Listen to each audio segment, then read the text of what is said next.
सुबह बखैर नाजरीन, आप सबको खुशामदीद। आज अगस्त की 14 तारीख सन 2022 है, इतवार का दिन है। उम्मीद है कि आप खैरियत से होंगे और अलसबा आज रूटीन के हिसाब से आज दस्तरखान बिछा होगा, चाय की चुस्कियाँ आप ले रहे होंगे, कुछ लोग अपने रूटीन के कामकाज के लिए भी तैयारी में लगे होंगे। तो हम भी आपके सामने आए हैं इस उम्मीद के साथ कि 10 बजे तक आप हमारा साथ देंगे। प्रोग्राम सलाम जेके रहेगा और इस प्रोग्राम सलाम जेके में हमारी एक कोशिश रही है, माजी में भी और आज भी एक कोशिश बरकरार रहेगी कि आपको ख़बरों की तह तक लिया जाए। ख़बरों की तह तक लेने के साथ साथ उस खबर की अक्कासी आपके सामने की जाए जिसे जानना वक्त की अहम तरीन ज़रूरत है, या जिसे आप कहीं पर पढ़ चुके हैं और ख़बर तह तक आप ढूंढ रहे हैं, तो इस प्रोग्राम में आपको खबर तह तक मिलेगी।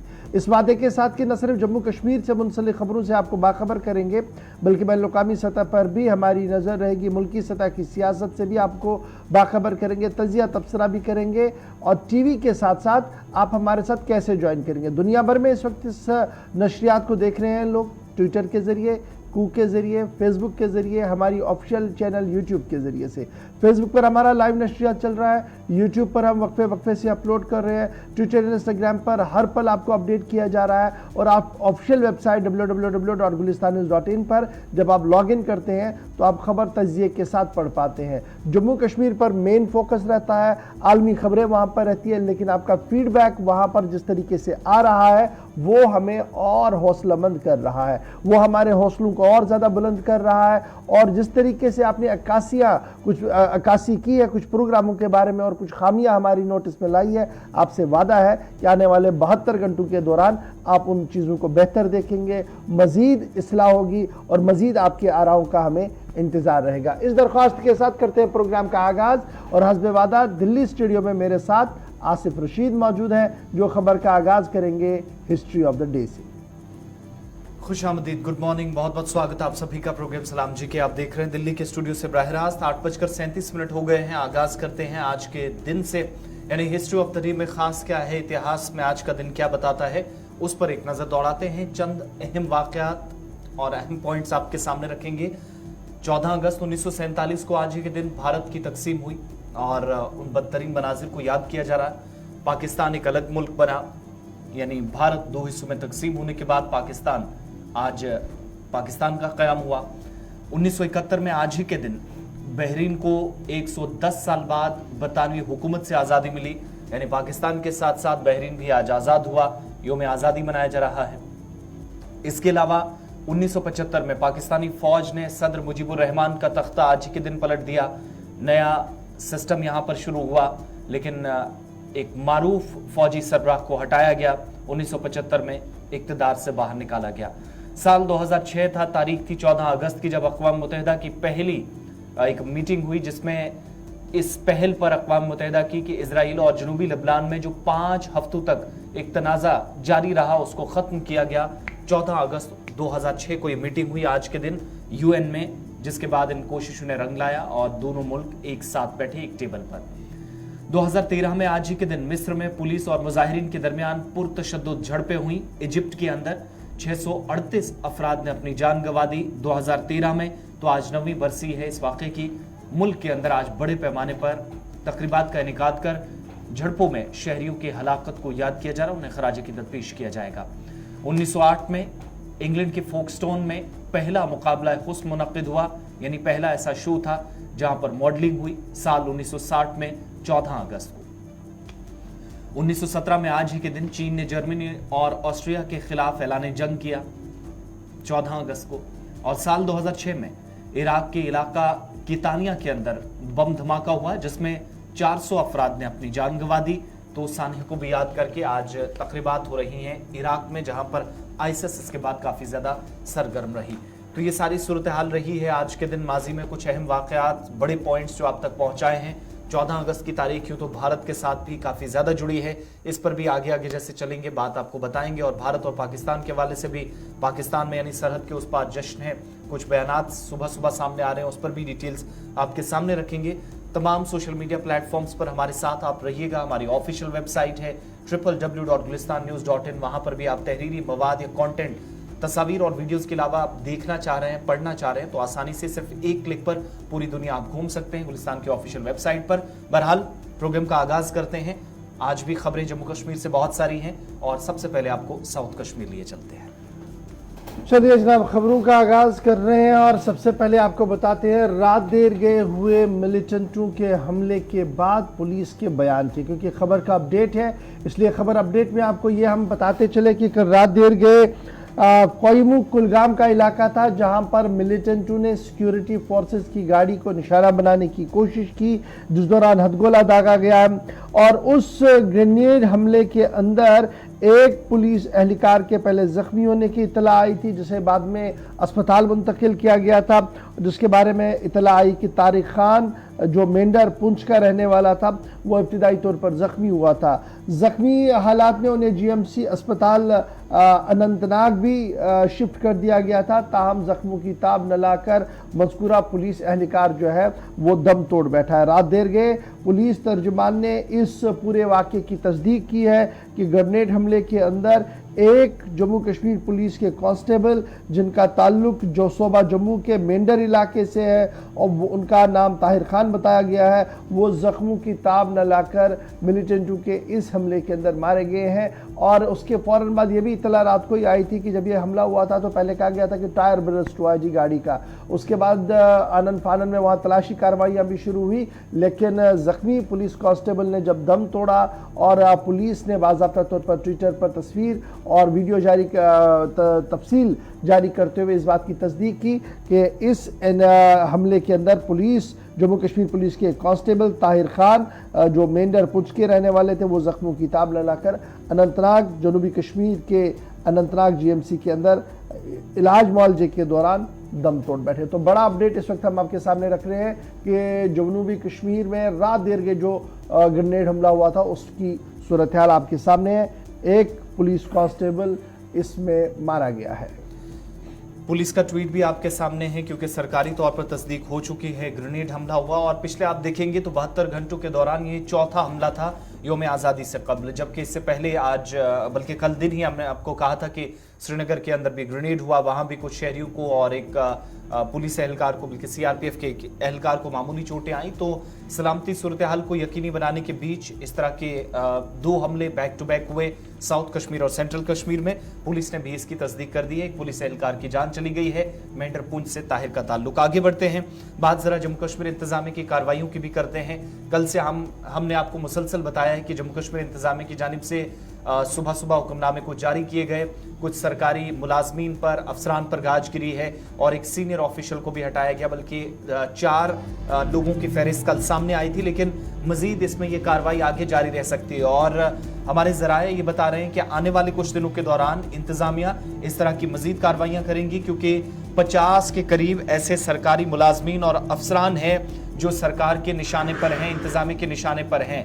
अब तक 44 लोगों को जिन्हें नौकरियों से फारिग कर दिया गया है, लेकिन 44 के अलावा भी 50 से 55 लोग ऐसे हैं जो अभी सुर्खियों में हैं। सरकार के नोटिस में बहुत सारी चीजें आई हैं कि साल 2016 में 8 जुलाई के बाद बुरहान वानी के एनकाउंटर के बाद बहुत सारे लोग ऐसे थे मुख्तलिफ हिस्सों के अंदर जिन्होंने माहौल को खराब करने की कोशिश की, रियासत या मुल्क मुखालिफ आवाज बुलंद करने का या फिर नौजवानों को भड़काने का, उन्हें सड़कों पर लाने और पुरतशद्दुद झड़पों का हिस्सा बनाने का, इन सभी लोगों पर इल्जाम है जो हमारे जराए कंफर्म कर रहे हैं। अब इसमें यह भी जानकारी मिल रही है कि शुरुआत में आपको याद होगा कि कार्रवाई जमात इस्लामी के स्कूलों से हुई थी, बहुत सारे स्कूलों को फिर बंद किया गया, कुछ को मर्ज किया गया, इस तरीके से चीजें हुई। लेकिन मजीद आगे ये कार्रवाई जब बढ़ेगी, जो हमारे सोर्सेज बता रहे हैं कि मुख्तलिफ हिस्सों के अंदर जब ये कार्रवाई आगे बढ़ेगी तो बहुत सारे लोग ऐसे हैं जो कश्मीर यूनिवर्सिटी के मातहत मुख्तलिफ कॉलेजों के अंदर इस वक्त भी तालीम देते हैं, बहुत सारे सीनियर लोग हैं, इंतजामिया के अंदर काफ़ी वक्त से हैं, लेकिन इन सभी लोगों पर 50 से 55 के आसपास ऐसे लोग हैं जिनकी फहरिस्त तैयार है। इंतज़ार सिर्फ इस बात का है कि जो इनके खिलाफ इल्ज़ामात हैं उन पर शवाहिद इकट्ठे किए जा रहे हैं और पोस्ट बुरहान वानी जो सेशन रहा उसमें बिलखुसूस वादी के अंदर नौजवान जो सड़कों पर आए थे, पथराव हुए थे, उन सब चीज़ों के लिए किसने उकसाया, इसके पीछे जब तहकीकात हुई तो बहुत सारी चीज़ें ज़राए के मुताबिक इंतजामिया के नोटिस में ऐसी आई कि सरकारी अफसरान अपने ओहदे का नाजायज़ फ़ायदा उठा रहे हैं, रियासत और मुल्क मुखालिफ काम करते हुए माहौल को बिगाड़ा गया है। लिहाजा एक और फहरिस्त बहुत जल्द सामने आने की तवक्को की जा रही है।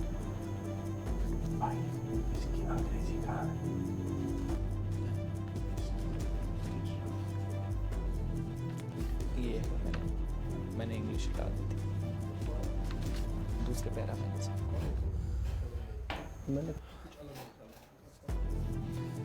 चलिए आगे बढ़ते हैं, बात जरा अब तामीर व तरक्की के हवाले से भी करते हैं। और एक ख्वाब है कि वादी कश्मीर मुल्क के बाकी हिस्सों के साथ बजरिया रेल जुड़े, और आहिस्ता आहिस्ता इस ख्वाब को पूरा करने में सरकार और जम्मू कश्मीर इंतज़ामिया या फिर जो कंस्ट्रक्शन कंपनियां हैं वो लगी रहीं, और बिलाखिर एक कामयाबी गुज़श्ता रोज़ जम्मू कश्मीर के अंदर मिली। और जम्मू कश्मीर पहली ऐसी यूटी बनी या पहला ऐसा मुल्क का कोई हिस्सा बना जहां पर पहला अपनी नवीयत का या दुनिया का सबसे बड़ा और ऊंचा रेलवे ब्रिज तैयार होकर 2022 दिसंबर तक के महीने के लिए मुकम्मल तौर पर माना जा रहा है कि अब तैयार हो जाएगा। लेकिन जो ओवरऑल काम था कंस्ट्रक्शन का, जहां पर ओवर आर्क थे, तमाम पिलर्स इकट्ठे करने थे, वायरिंग का काम था, ट्रैक के अलावा पूरा इस पुल को लगभग मुकम्मल कर लिया गया है। और 96 से 97% के आसपास इस पुल का काम मुकम्मल होने के बाद आग को जब कंप्लीट किया गया कल, तो इसका इफ्तिताह भी कर दिया गया है। और ये वही पुल जो जम्मू सूबे को वादी कश्मीर के साथ जोड़ेगा। रेल खिदमात जब शुरू होंगी वादी की तो रास्ता और भी आसान होगा, बल्कि जो आप श्रीनगर, बारामूला और उधमपुर रेलवे लिंक जो सरकार ने साल 2017 में मंसूबा नेशनल प्रोजेक्ट करार दिया था, उसका एक हिस्सा है। अब जब हम मुख्तलिफ हिस्सों की तरफ जाते हैं, पुल इतनी ऊंचाई पर बना, मुख्तलिफ चैलेंजेस थे, हाइट क्या है, कितने पिलर्स हैं, सेफ्टी मेजर्स क्या हैं, कैसे खतरात से बचा जाए, तो ये सारी चीजें आपको जब हम डिटेल में जाते हैं तो पता चलता है कि दुनिया के अंदर कोई भी ऐसा पुल, खासतौर से जो रेलवे ब्रिजेस हैं, कोई भी ऐसा रेलवे के लिए पुल नहीं है जो इतनी ऊंचाई पर हो और 359 मीटर इसकी ऊंचाई हो सतह आब से, जो इसके नीचे से दरिया गुजरता है, वहां से लेकर उस आग तक, जिसको कल कंप्लीट करके इफ्तिताह भी कर दिया गया।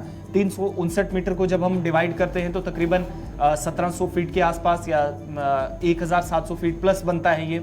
जब हम दूसरी तरफ जाते हैं कि इसका जो सबसे ऊपर यानी लास्ट पिलर है, उसको जब कल कंप्लीट किया गया तो दुनिया भर के अंदर आईफिल टावर फ्रांस में, आपको याद होगा, जहां पर दुनिया भर से सयाह जाते हैं, तस्वीर खिंचवाते हैं, सारी चीजें आप आईफिल टावर के बारे में लगभग सुनते और देखते हैं। उस आईफिल टावर से कल के आग मुकम्मल होने के बाद तकरीबन 35 मीटर और बुलंदी इसकी और हो गई है, जिसका मतलब ये हुआ कि आईफिल टावर से भी 35 मीटर ऊंचा ये रेलवे ब्रिज है। अब सरकार ने साल 2004 में सबसे पहले इस मंसूबे के तहत पहला काम जब हाथ में लिया गया तो कई तरह की मुश्किलात आई, 3 से 4 कंपनियां यहां पर फेल भी हुई, और इस ब्रिज को जब मुकम्मल करने की बात हुई तो 2015 और 16 में उस वक्त बड़ी पेशरफ्त हुई जब मरकजी काबीना का इजलास हुआ। 2017 में इस मंसूबे को यानी श्रीनगर, बारामूला और उधमपुर जो रेलवे लिंक है, यूं तो 119 किलोमीटर की टनल्स भी इसके आसपास बननी है, लेकिन इस रेलवे ब्रिज को तामीर करने से पहले ही इसको नेशनल प्रोजेक्ट्स करार दिया गया। नेशनल प्रोजेक्ट्स में से एक प्रोजेक्ट करार दिया गया और सरकार के मुताबिक 1315 किलोमीटर तवील चिनाब रेलवे पुल, एक तरफ इसके सलाल और दूसरी तरफ ध्रुगा, जो कि यानी 2 प्रोजेक्ट्स इसके आसपास आते हैं, इसलिए भी काफी ज्यादा चैलेंजेस थे। तो एक तरफ उस प्रोजेक्ट से बचकर और दूसरी तरफ जियोग्राफियाई एतबार से काफी मुश्किल पहाड़ों को काटकर यहां पर पिलर्स खड़े करने थे। वो मुश्किल काम अब तक इस पुल को तामीर करने में सबसे ज्यादा इंजीनियरिंग कंपनी को रहा है।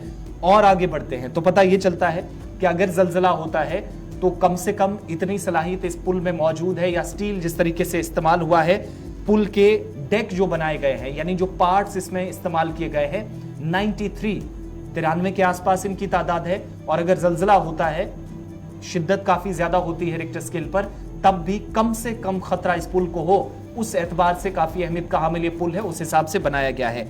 वहीं हर एक जो डेक 93 हमने आपको बताए, हर एक डेक का वजन तकरीबन 85 टन के आसपास है। और मजीद तफसीलात में जब हम जाते हैं तो जब इस मंसूबे को आप देखते हैं, सबसे बड़ी बात जो है 28,660 मेट्रिक टन स्टील तकरीबन 17 सुतून या 17 पिलर्स बनाने में इस्तेमाल हुआ है। और ऊपर जो आग मुकम्मल कर लिया गया इस पुल का, 28,660 मेट्रिक टन स्टील इसमें इस्तेमाल किया गया। अब कुल मिलाकर कल तक, साल 2004 से जब शुरुआत इसकी हुई थी, उसके बाद जाकर काम 2015-16 में सबसे ज्यादा और तेजी के साथ बढ़ा, तो तो 1486 करोड़ रुपए की लागत जो तखमीना लगाया गया था, लगभग इतना अभी तक खर्च हो चुका है। अब जो काम बाकी रह गया है इस पुल पर वो है ट्रैकिंग का, जिस पर इशफाक कहा जा रहा है दिसंबर 2022 तक काम लगभग शुरू होगा और ट्रैक बिछाने के साथ रेलवे लाइन पूरी तरीके से बिक जाएगी। ऑलरेडी एक डेडलाइन दे दी गई है जिस रेलवे पुल के हवाले से, और अब उम्मीद है कि इस साल के आखिर तक जो है ये काम मुकम्मल होगा और 2023 के अव्वलीन वक्त के अंदर ही, यानी पहले 3 महीने के अंदर अंदर ही शायद हरी झंडी भी इसको दिखाई दी जाए। काफ़ी कंक्रीट का इस्तेमाल किया गया, काफ़ी स्टील का इस्तेमाल किया गया और दुनिया के 2 बड़े एफिल टावर का, जहां आसिफ ने आपके सामने बात रखी थी, दुनिया का एक बड़ा पुल जो बना है वो चीन के अंदर है, उससे भी बड़ा ये है, कोई 35 मीटर उससे भी ऊंचा है और बड़ा है। और इस सिलसिले में दुनिया के बड़ी कंस्ट्रक्शंस में इसका नाम जो है वो लिया जाएगा और जम्मू कश्मीर बहुत जल्द इस रिकॉर्ड के अंदर जो है वो आ सकता है। फिलहाल बढ़ते हैं जी आगे। कुछ साउंड बाइट्स भी है, फटाफट ज़रा सुना दीजिएगा कि वहाँ पर जो मकामी मजदूर है, इंजीनियर्स है, वो किस तरीके से इस पूरे निज़ाम और माहौल को ज़रा देख रहे थे जब ये खुशी का समा था जब उन्होंने इस आर्च को कंप्लीट किया है। प्रोजेक्ट रहा है और आज ये कंप्लीट होने जा रहा है। ये जम्मू कश्मीर के लिए एक नया चैप्टर ओपन करेगा रेल कनेक्टिविटी का, जो कि पूरे भारत के साथ इसको जोड़ेगा। यहाँ का जो ये प्रोजेक्ट था, यहाँ इसकी वजह से काफ़ी लोगों को एम्प्लॉयमेंट्स मिली, खास करके जो जम्मू के लोग हैं और जो यहाँ के लोकल लोग हैं उनको एम्प्लॉयमेंट्स मिली है और उनका काफ़ी योगदान रहा है इस प्रोजेक्ट को कंप्लीट करने के लिए। और आने वाले काल में ये project crown jewel of Himalaya कहलाया जाएगा और हम लोगों को काफ़ी इसके लिए गर्व है कि हम लोग इस प्रोजेक्ट को जम्मू कश्मीर में एग्जीक्यूट किए हैं और पूरे भारत, पूरे विश्व में इसका नाम काफ़ी ऊंचा है। मेरा है, मैंने यहाँ पे अक्टूबर 2021 में ज्वाइन किया था एज अ सिविल इंजीनियर। मेरा डिपार्टमेंट है क्यूएस बिलिंग रहता है जिसमें बेसिकली, बट इस प्रोजेक्ट में हमने बहुत सारी चीज़ें एक्सपीरियंस की, बहुत सारी डिफ़िकल्टीज़ भी आई, बट हमारी टीम ने बहुत अच्छे से हर चीज़ को ओवरकम किया और हम लोगों ने आज इस प्रोजेक्ट को कंप्लीट कर दिया। एक टाइम पे इसको मुश्किल लग रहा था कंप्लीट करना, बट ये आज कंप्लीट हो गया। प्रोजेक्ट वर्ल्ड में हाईएस्ट रेलवे ब्रिज करने में हम लोगों को बहुत तकलीफ उठाना पड़ा। इनिशियली इधर आने के लिए अप्रोच रोड नहीं था, बराबर नहीं था और बहुत सारा कंस्ट्रक्शन मटेरियल लेके आने के लिए भी रास्ता भी नहीं था। इससे बहुत हम लोग मेहनत उठाना पड़ा। छोटे ट्रेलर से सामान लेके आते थे एंड इसके अलावा इधर आदमी लोगों को मोबिलाइज करना, लेके आना भी बहुत तकलीफ था। प्लस स्किल्ड मैन पावर इधर पहले आने के लिए कोई रेडी नहीं था। हम लोग थोड़ा बाहर से लेके आया एंड इधर लोकल का पब्लिक को हम लोग वर्कर्स को एंगेज करके वो लोगों को ट्रेनिंग सेंटर खोला, ट्रेनिंग किया, ट्रेनिंग करके काम में लगाया। एंड इसके अलावा ये बहुत विंटर में बहुत टेम्परेचर कम रहता था, 1 डिग्री 2 डिग्री रात में एंड विंड भी बहुत, विंड स्पीड भी बहुत था। ये आर्च इरेक्शन करने के टाइम में बहुत तकलीफ उठा के हम लोग सक्सेसफुली ये काम किया एंड सेफ्टी से भी काम किया। वर्कर लोग इतना हाइट में जाके काम करने के लिए हम लोग अच्छा वर्किंग प्लेटफॉर्म बनाया, वो लोगों को रेगुलर मेडिकल टेस्ट करवाया, ट्रेनिंग किया।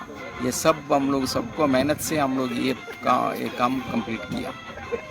परेशानियाँ नहीं बोलूँगा क्योंकि हम लोग ने इसे चैलेंजेस खुद के लिए थे और हमारे जो साइट टीम थी वो हाईली मोटिवेटेड थी और ये हर चैलेंज के लिए जो प्रॉब्लम्स है उसका सोल्यूशन। दुनिया में कोई भी काम मुश्किल नहीं, और मुश्किल तरीन काम को भी अगर प्रॉपर प्लानिंग के साथ, हिम्मत के साथ किया जाए तो वो मुकम्मल हो सकता है। दुनिया का बुलंद तरीन और सबसे बड़ा पुल आज मुकम्मल हो गया है। हिस्ट्री में एक और चैप्टर लिखा गया है। ऑफिशियल अनाउंसमेंट्स कुछ दिनों में आप देखेंगे जहां पर हिस्ट्री के चैप्टर में इसको लिखा जाएगा। फिलहाल बढ़ते हैं जी आगे। बात जरा सरकार के एक और फैसले की करते हैं और बात करते हैं वेटलैंड्स के हवाले से, क्योंकि खबर यह है कि वेटलैंड्स को आबी ज़खायर के पनागाहों के तहफ़्फ़ुज़ के लिए हुकूमत का एक और कदम उठाया है और ये कदम इसलिए उठाया गया है ताकि ये जो कुदरती आबी पनागाहें हैं इनको बचाया जा सके। जम्मू कश्मीर के लिए फ़िलहाल मज़ीद 2 वेटलैंड जो है वो डिक्लेयर की गई है रामसर साइट्स के लिए, और ये 2 वेटलैंड जो है वो शालबुग की एक वेटलैंड है और हाईगाम वेटलैंड है। एक बडगाम श्रीनगर पे है और एक नॉर्थ के अंदर है। और इस तरीके से जो रामसर साइट्स है जम्मू कश्मीर के लिए वो अब लगभग 5 तक चली गई हैं। पहले सुनानसर, मानसर, अब जम्मू, होकरसर, वोलर, ये कश्मीर सूबे की सारी साइटें जो हैं वो दे दी गई हैं वहाँ पर। और अब जब ये 2 मज़ीद साइटें दे दी गई हैं, कहा जा रहा है कि इससे जो है मज़ीद इसमें काम करने में आसानी होगी, इसकी प्रिजर्वेशन में कामयाबी होगी और इसका जो रकबा है वो कम ना हो, इस हवाले से खुसूसी कदम जो है वो उठाए गए। ये तब उठाया गया जब मुल्क भर के अंदर 75वीं यौम आज़ादी की तकरीबात का आगाज़ हो गया है और मुख्तलिफ प्रोग्रामों को हाथ में लिया जा रहा है। तो इन 2 आबी पनाहगाहों को लेकर जहाँ सरकार के सामने पहले ही मंसूबे थे कि इनको किस तरीके से प्रोटेक्ट किया जाए, अब इसमें मजीद काम जो है किया गया है। शालबुग वेटलैंड गांधरबल ज़िले के अंदर तकरीबन 16 किलोमीटर स्क्वायर किलोमीटर का वेटलैंड है ये, और जल्दी ये बहुत तेज़ी के साथ जो है वो ख़त्म हो रहा था और इसकी ओर तवज्जो देने की बहुत ज़्यादा ज़रूरत थी क्योंकि एनकरेजमेंट हो रहा था, पोल्यूशन था, दीगर चीज़ें थी। तो ये सारी चीज़ें अब बेहतर हो सकती हैं क्योंकि पहले भी इस काम को जो है वो देखा गया था। इसी तरीके से जब हम दीगर मकामात की ओर देखते हैं जो ये काम अभी तक इनको सौंपा गया है तो इत्मीनान बख्श जो है वो माना जा रहा। मज़ीद इस खबर में क्या कुछ है और किस तरीके से प्रोटेक्शन कर रही है और ये रामसर साइट्स क्या होता है, ये सीधे चलेंगे जी हम श्रीनगर। सही, हमारे साथ हिलाल हांजुरी ज्वाइन कर चुके हैं। हिलाल, बहुत शुक्रिया जी ज्वाइन करने के लिए। पहले हमारे नाजरीन के लिए ये बताइएगा कि सरकार का फैसला है क्या, इसके नताइज ग्राउंड पर क्या निकल सकते हैं?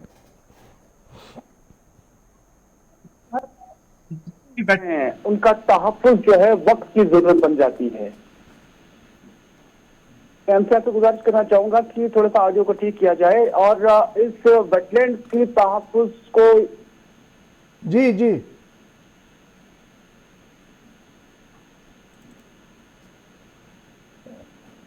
इसको रिबाउंड। तो जनाब थोड़ी देर में हम श्रीनगर चलेंगे, हिलाल के पास जरा इस मजीद खबर को समझने की कोशिश करेंगे। फिलहाल सरकार ने 75वें यौम आज़ादी के मौके पर मजीद कुछ आबी पनाहगाहें जो हैं वो रामसर साइट्स को दे दी है और जब हम इसको देखते हैं तो जब आप हुकूमती सतह पर इस पूरे मिशन को देखते हैं तो पूरे मुल्क के अंदर कई काम जो है वो इन्हें सौंप दिए गए हैं और ये माना जा रहा कि ये काम जो इन्हें सौंप दिया गया है इससे मजीद बेहतरी इन वेटलैंड्स को होगी। कल वज़ीर-ए-आज़म साहब की तरफ से रात देर के ट्वीट भी किया गया जिसमें उन्होंने कहा कि जो एनवायरनमेंट हमारा है इसको बेहतर बनाने के लिए हम सब ने जो है वो काम करना होगा और जो आबी पनाहगाहें पूरी दुनिया के अंदर है वहाँ पर हमने बेहतरी के साथ और मुल्क के अंदर जो आबी पनाहगाहें हैं उनको बचाना होगा और यह आज़ादी के अमृत महोत्सव जो हम इस वक्त कर रहे हैं उसके लिए इंतहाई ज़रूरी है। और एक तरफ से उनका ये ट्वीट आया है और फिर 75 साइट्स को आइडेंटिफाई करना और ये कहना कि जनाब इन सभी साइट्स की अब देखभाल होगी, ये खुद सरकार की तरफ से बड़ी बात जो है वो कही जा रही है। श्रीनगर सीधे चलेंगे।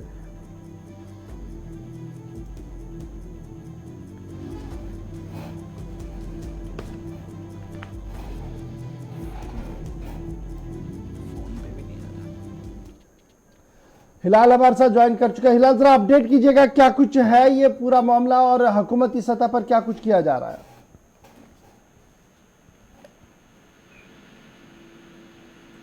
हिलाल, क्या अब तक मेरी आवाज आ रही है?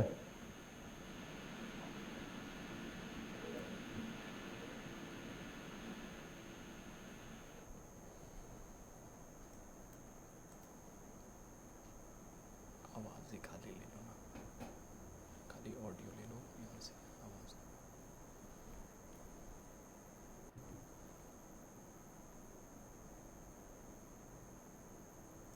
पूछ यार सवाल जा रही है। हिलाल, आप तक आवाज पहुंच रही है?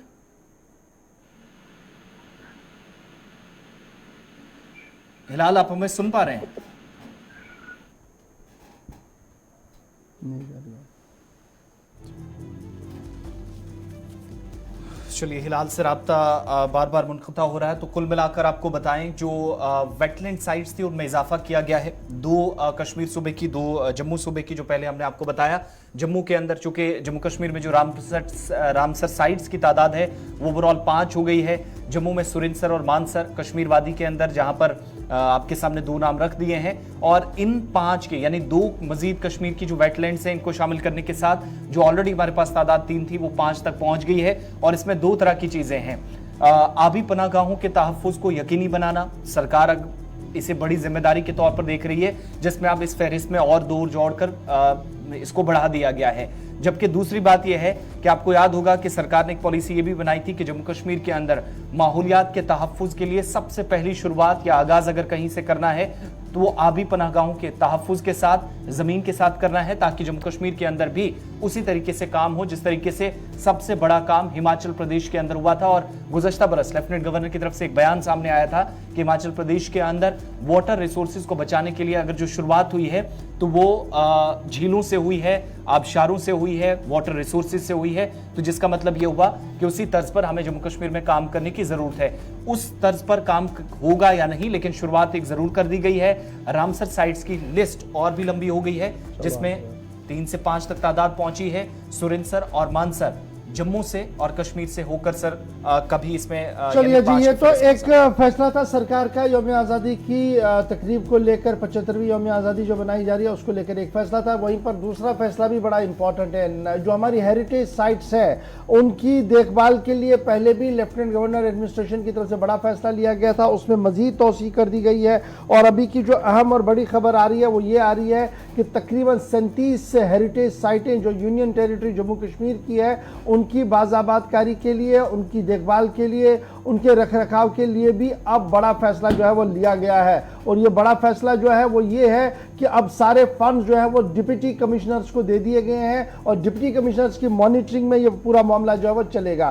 फिलहाल 11 करोड़ रुपया रिलीज किया गया है हुकूमती सतह पर, जहां पर 18 मॉन्यूमेंट्स ऐसे होंगे अक्रॉस द जम्मू रीजन जहां पर यह खर्चा किया जाएगा। और उसके साथ साथ अब यह साफ कर दिया गया है कि असिस्टेंस और मेंटेनेंस के लिए जहां आर्काइव डिपार्टमेंट के एक्सपर्ट साथ साथ रहेंगे, वहीं पर डिप्टी कमिश्नर्स को हाई पावर कमेटी के चेयरमैन के तौर पर भी नॉमिनेट कर दिया गया, क्योंकि उन्हीं के डिस्पोजेबल सारी फंड्स रहेंगे। आर्काइव, आर्कोलॉजी और म्यूजियम का जो महकमा है वो असिस्ट करेगा डिप्टी कमिश्नर को कि क्या कुछ करने की जरूरत है। एक्सपर्ट एडवाइसेस ली जाएंगी जी रोड्स एंड बिल्डिंग डिपार्टमेंट की और आर्किटेक्ट डिपार्टमेंट की, ताकि इन मॉन्यूमेंट्स को जो है वो बचाया जा सके। Revival, restoration, preservation and maintenance of architectural heritage जो जम्मू कश्मीर के हैं, इनकी ये स्कीम बनाई गई है। और इसके लिए फिलहाल ये साफ कर दिया गया है कि 35 हेरिटेज साइटें होंगी, 18 जम्मू सूबे के अंदर होंगी, 17 कश्मीर सूबे के अंदर होंगी। उनके रिपेयर और रिनोवेशन का काम जो है वो हाथ में लिया जाएगा और बहुत जल्दी से ये काम हो, इस सिलसिले में डीपीआरस जो ऑलरेडी प्रिपेयर किए गए हैं और department of archives, archaeology, museum जो है वो डीपीआरस प्रिपेयर करने के बाद डिप्टी कमिश्नर्स के दफ्तरों के साथ राब्ते करेंगे ताकि जो काम है उसको हाथ में लिया जा सके। अब ये पहला मौका नहीं है जब इस तरीके का फैसला इन हसास और अहम और सकाफती विरसे को बचाने के लिए किया गया है, बल्कि इससे पहले भी कई बड़े और छोटे फैसले जो वो लिए गए थे, लेकिन अमल दरामद बहुत कम हो रहा था। लास्ट टाइम भी हमने इसी प्रोग्राम में आपको बात बताई थी कि श्रीनगर के अंदर जो आसार कदीमा हमारे हैं, नेशनल हेरिटेज साइट्स हैं, उनके लिए आइडेंटिफिकेशन तो कर दी गई थी, आइडेंटिफाई कर दिया गया था कि इन्हें हाथ में लिया जाएगा, ठीक किया जाएगा, लेकिन बाद में पता लगा कि हुकूमती सतह के जो इदारे हैं आपसी तालमेल न होने की वजह से सारा काम जो है वहां पर रुक गया है। अभी इस नए हुक्मनामे के आने के बाद ये जो मुख्तलिफ आसार कदीमा के हमने मरकज़ ठीक करने हैं, आर्काइव के ये जो आर्कोलॉजी डिपार्टमेंट के तहत हमने ठीक करने, ये कौन कौन से, ये जानने के लिए सीधे श्रीनगर चलेंगे। सईद तजम्मुल भी हमारे साथ है। तजम्मुल, मुख्तलिफ हेरिटेज साइट्स को बेहतर करना, ठीक करना वक्त की अहम तरीन ज़रूरत है, क्योंकि ये सकाफत को अगर आज हम बचा सके तो इसे हम आने वाली नस्लों के लिए मुंतकिल करेंगे। उन्हें पता लगेगा कि कश्मीर का जो हिस्ट्री है, कश्मीर का जो कल्चर है, कश्मीर की जो रिवायात है वो कितनी आला थी, कितनी बेहतर थी। लेकिन अब जो ये हुकूमती फैसला दूसरी बार हुआ है, मुझे याद है लेफ्टिनेंट गवर्नर ने लास्ट टाइम जब डिसीजन लिया था तो कहा था कि जनाब वॉर फुटिंग बेसिस पर हो, 5 से 6 महीने हुए, वॉर फुटिंग बेसिस पर डीपीआर तक ही वो महदूद रहा। अब यह फैसला लिया गया कि डिप्टी कमिश्नर को पैसा दिया जाए और मुतल्लिका महकमा वहां के रजू करके आगे बढ़े। बहुत बहुत शुक्रिया इशफाक साहब। आसिफ, आपका भी शुक्रिया। जम्मू कश्मीर को चूंकि जिस वक्त आप मिडल ईस्ट के सहारे देखते हैं, उन रास्तों से देखते हैं, तो जम्मू कश्मीर का जो कंपोजिट कल्चर, उसके बाद जो इंफ्रास्ट्रक्चरल कल्चर हमारा इमेज है वो बड़ा ऊंचा रहा है, जिसमें अगर आप आसार कदीमा या महकमा आर्कोलॉजी की बात करते हैं, हमारे पास वो मॉन्यूमेंट्स हैं।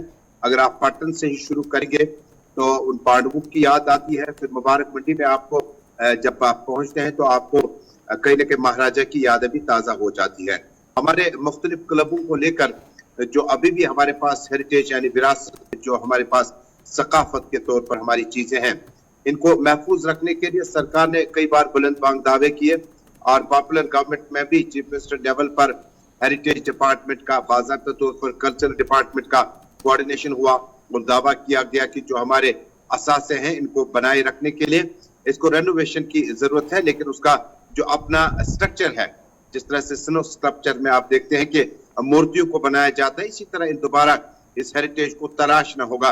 सिर्फ खूबसूरती में इसमें इजाफा करना होगा, लेकिन नेचुरल जो इसका अपना ब्यूटिफिकेशन है उसमें कोई भी खराबी नहीं होनी चाहिए। अब गवर्नमेंट ने करोड़ों रुपया अब मखसूस रखे हुए हैं, मुख्तस रखे गए हैं, जिसके बाद ये दावा किया जाता है कि आने वाले कुछ महीनों के अंदर जम्मू कश्मीर के तमाम डिस्ट्रिक्ट्स के लिए, जिसमें आप जम्मू से शुरू कीजिएगा और उसके बाद घोड़ा गली रामबन पहुंच जाएगा और उसके बाद आहिस्ता आहिस्ता आप उधमपुर में वो तारीखी जामा मस्जिद जिसकी तारीख बहुत पुरानी है उसको भी 50-60 लाख रुपया कम से कम मुख्तस रखा गया है डिप्टी कमिश्नर के पास, ताकि उस मस्जिद का जो अपना जो एक कल्चरल इमेज है, रिलीजियस इमेज के साथ साथ उसको दोबारा तामीर किया जा सके। इसी तरह से आप पहुंच जाइएगा चनानी, रामबन और उसके बाद मुख्तलिफ अजला में जो हमारा हेरिटेज, जो हमें विरासत में जो असासा मिला है, उसके लिए सरकार दावा कर रही है कि अगले कुछ महीनों के अंदर काम शुरू होगा।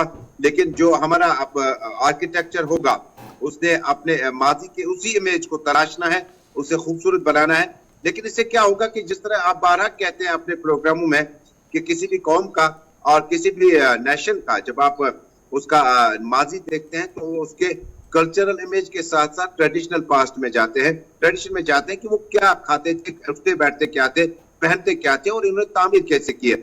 अब जब श्रीनगर आप पहुंचेंगे सर, तो श्रीनगर में आप देखिएगा कि हमारे पास कुदरत की ये खूबसूरत जो चीजें हैं, इसकी हिफाजत करना हमारा कितना जिम्मेदारी है। तारीखी जामा मस्जिद से शुरू करके रिलीजियस मकामात के बाद अगर आप भारी पर्वत जाएंगे, उसके बाद मंदिरों की देखने के लिए जो शिव खोरी मंदिर है, जो बहुत पुराने मंदिर हैं, उनको दोबारा असर नव तामीर किया जा सकता है। मुझे लगता है कि महकमा आर्कियोलॉजी या आसार कदीमा का जो महकमा है उन्हें इलाकों को नोटिफाई किया होगा और डीपीआर डिप्टी कमिश्नर बहुत शुक्रिया जी सही तजम्मुल हमारे साथ ज्वाइन करने के लिए। डीपीआर ऑलरेडी बना दी गई हैं और अब एग्जीक्यूटिव एजेंसीज को ये कह दिया गया कि वो तमाम फॉर्मल कोडल फॉर्मेलिटीज़ जो है कोडल फॉर्मेलिटीज़ उन्हें पूरा करें और monthly report physical oblique financial, यानी दोनों, फिजिकल काम कितना हुआ ग्राउंड पर और फाइनेंशियल काम कितना हुआ, हर माह की 5 तारीख से पहले उन्होंने ये जमा करना होगा जी deputy director department of archives, archaeology and museum, और उसके बाद वो सबमिट करेंगे जी एडमिनिस्ट्रेटिव डिपार्टमेंट को मज़ीद काम के लिए। एक तो ये फैसला लिया गया, यानी अब इसमें शिद्दत कैसे आएगी। और उसके साथ साथ ये भी कह दिया गया है कि डिपार्टमेंट ऑफ आर्काइव जो है वो क्या करेगा जी, डिपार्टमेंट ऑफ आर्काइव्स ने आर्कियोलॉजी और म्यूजियम एक्सपर्ट एडवाइस साथ साथ देता रहेगा एग्जीक्यूटिव एजेंसीज को, ताकि ओरिजिनल जो आर्किटेक्ट हमारा है वहाँ पर इन हेरिटेज साइट्स का वो मेंटेन रहे और किसी भी तरीके से वो ख़त्म न हो। जहाँ तक जम्मू प्रोविंस की बात करें हम, तो 1.85 करोड़ रुपया दे दिया गया है जी repair renovation of Jugnu fort, उसके साथ साथ चारी मट्टल फोर्ट, ये उधमपुर के अंदर है। उसके साथ साथ 55 लाख रुपया दिया गया है गफ़ार चक मस्जिद, सुमन टेम्पल अखनूर के लिए, गुरुद्वारा के लिए। उसके साथ रघुनाथ बाज़ार जम्मू के अंदर भी जो टेम्पल है उसकी भी रिनोवेशन होनी है। इसके साथ साथ 1.77 करोड़ रुपया रिलीज़ किया गया है जी जो Jagannath temple, Jasrota fort, Hanuman temple near Jasrota fort, ये सारे कछुआ के अंदर है। उसके साथ साथ कुछ और काम भी है जो जम्मू सूबे के अंदर, चाहे गूल एरिया हो, हमारा रामबन एरिया हो और दीगर इलाके हो, वहाँ पर ये सारे काम जो है वो आइडेंटिफाई किए गए हैं ताकि इन्हें हाथ में जो है वो लिया जाए। हेरिटेज साइट्स जिनके ऊपर डायरेक्टली फेज़ 1 में काम शुरू किया जाएगा, रिवाइवल, रेस्टोरेशन एंड प्रिजर्वेशन और मेंटेनेंस ऑफ आर्किटेक्चरल हेरिटेज, उनमें 2 फेजेस कर दिए गए हैं, फेज़ 1 और फेज़ 2। और फेज़ 1 में जो काम हाथ में लिए गए हैं लगभग वो सारी सूफी साइट्स हैं जिनको हाथ में लिया जाएगा और वहाँ पर माइनर रेस्टोरेशन और रिनोवेशन का काम करना है, जिसके बाद उन्हें प्रिजर्व करने की बात जो है वो सामने रखी जाई है। तो कुल मिलाकर अब इस बार जो बात है वो ये है कि लेफ्टिनेंट गवर्नर साहब ने लास्ट टाइम जब फैसला लिया था उन्होंने कहा था कि इसको जी प्रिजर्व कर दो, उसको आर्किटेक्चर प्रिजर्वेशन भी होनी चाहिए और काम भी, लेकिन तकरीबन 5 से 6 महीने के वक्त के बाद जब रिव्यू लिया गया तो पता लगा काम तो कुछ हुआ ही नहीं।